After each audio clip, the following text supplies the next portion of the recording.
భారతీయ సినీ పరిశ్రమలో ప్రస్తుతం టికెట్ల ధర వ్యవహారం మరోసారి చర్చనీయాంశంగా మారింది.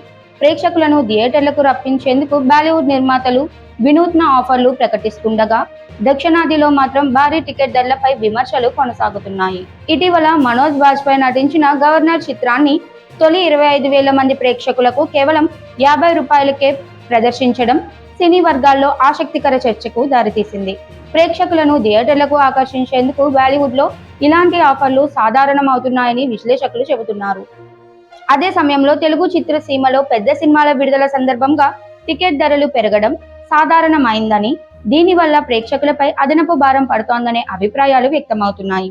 బాలీవుడ్లో డిమాండ్ను బట్టి ధరలు మారుతుండగా, దక్షిణాదిలో తొలి రోజుల్లో అధిక ధరలు కొనసాగుతున్నాయని సినీ పరిశీలకులు పేర్కొంటున్నారు. ఇదిలా ఉండగా పవన్ కళ్యాణ్ అభిమానులకు OG2 పై తాజా అప్డేట్ ఉత్సాహాన్ని నింపింది. ప్రాజెక్టు కొనసాగుతోందని సంకేతాలు వచ్చినప్పటికీ సినిమా ఎప్పుడు ప్రారంభమవుతుందన్న దానిపై ఇంకా స్పష్టత రాలేదు. మరోవైపు లేడీ ఓరియంటెడ్ యాక్షన్ చిత్రాలపై కూడా చర్చ కొనసాగుతోంది.